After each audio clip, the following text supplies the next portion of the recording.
Hey, what's up everyone? Today we're diving into something massive. I'm talking about changing society, but don't worry, we're not going to make it overly complicated. We're breaking this down into 3 easy steps, inspired by one of the greatest minds of all time, Karl Marx. And trust me, these steps are not only going to blow your mind, but will actually give you practical tools to understand and shape the world around you. So, you're probably wondering, how can Marx help me change society? Well, stick around, because by the end of this video, you'll see exactly how these 3 steps can apply to everything from your personal life to global social movements. Let's get started. First off, let's talk about what Marx was really getting at. A lot of people think Marx was just about economics, but no, he's way bigger than that. His whole philosophy is about understanding how society works and how change happens. And here's the kicker: Marx believed that the forces shaping society, the real engines of change, are hidden in plain sight. They're in the way we work, the way we produce things, and the way we relate to each other. Click subscribe to this channel to get more profound spiritual lesson. So step 1 in Marx's formula for social change is this: understand material conditions. What does that mean? It means that if you want to change something, whether it's a small part of your life or a whole system, you need to start by looking at the material reality around you. Marx called this historical materialism. Here's the deal: we all live in a world where we work, buy things, and interact with others. And all of that is shaped by the material conditions of society, things like who owns property, who controls resources, and how wealth is distributed. For Marx, these material conditions are the foundation for everything else. They shape our politics, our culture, even how we think. Now, let's make this super practical. Think about the problems you face in your own life. Maybe it's stress at work. Maybe it's inequality in your community. Marx would tell you to start by analyzing the material conditions behind those problems. For example, if you're stressed at work, is it because of the structure of the company? The way labor is organized? If you're upset about inequality, is it because of how wealth is distributed in your city or country? Here's a deep question for you. When was the last time you looked at a problem in your life and asked, what are the material forces behind this? Okay, moving on. Once you've got a good grasp of the material conditions, step 2 is to identify the class struggle. Marx believed that all of human history is basically the history of class struggles, conflicts between different groups who have different relationships to the means of production.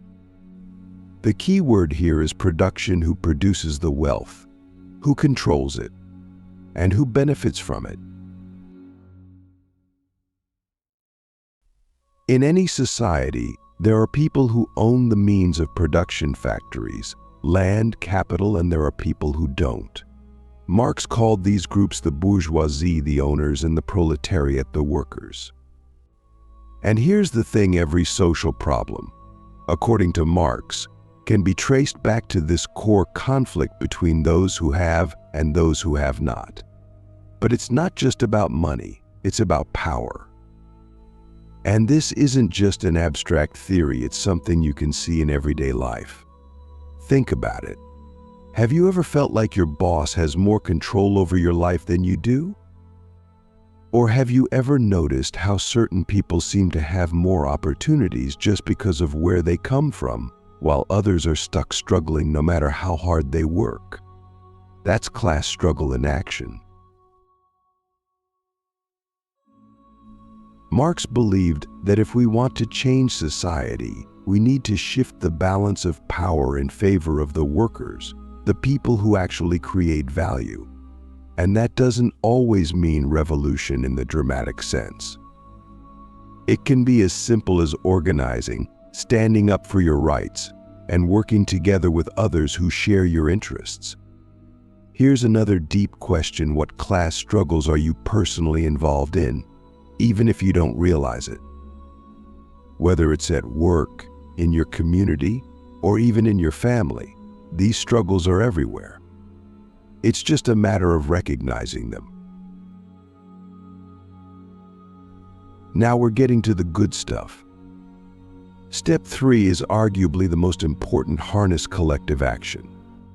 Marx understood that individuals can't change society on their own. The real power comes when people organize together and act as a collective force.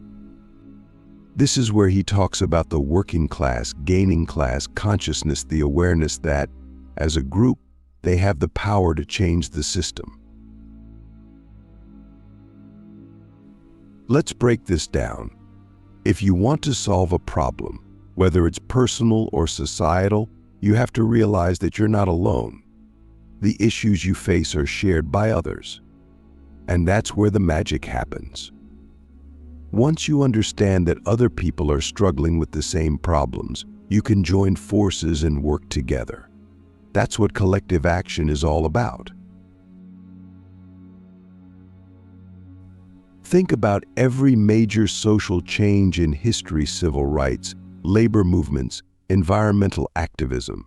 None of these changes happened because one person stood up and said, "I'm going to fix this." Change happened because people came together, united by a common cause.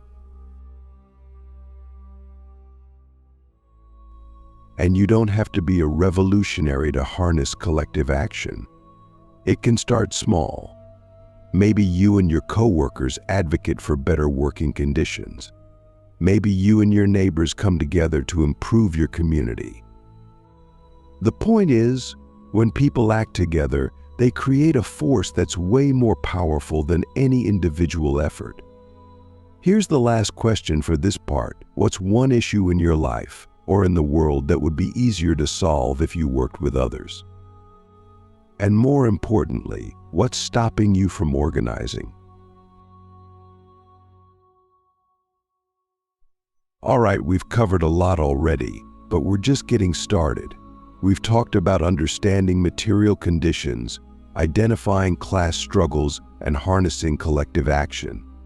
But there's still one huge piece we need to tackle. How does all this lead to actual social change? All right, welcome back. Now that we've laid the foundation with Marx's 3 easy steps: understanding material conditions, identifying class struggles, and harnessing collective action, it's time to take things to the next level. You might be thinking, okay, I get how these steps help me understand the world, but how does this actually lead to real, tangible social change? This is where we dive into one of Marx's most powerful ideas, the dialectic. Trust me, this concept is going to change the way you think about everything from your personal life to society as a whole. So, what is the dialectic? In simple terms, it's a way of understanding how change happens through conflict and resolution. Marx took this idea from earlier philosophers like Hegel, but he flipped it on its head and made it more real, more practical. For Marx, the dialectic isn't just about abstract ideas clashing. It's about material forces, real people, real struggles, and real systems constantly interacting in a kind of push and pull. Here's how it works in any social system: there's always a tension between different forces. In the case of capitalism, for example, it's the tension between the bourgeoisie, the owners, and the proletariat, the workers. These two groups have opposing interests. The owners want to maximize profit, while the workers want fair wages and better working conditions. This tension creates conflict, and that conflict drives the system toward change. Now, here's where it gets interesting. Marx didn't see conflict as a bad thing. In fact, he saw it as necessary for progress. Why? Because conflict forces contradictions to the surface. It exposes the flaws in the system. And once those contradictions become too big to ignore, they create the conditions for transformation. Let's break this down into real life. Think about any major problem you're facing right now.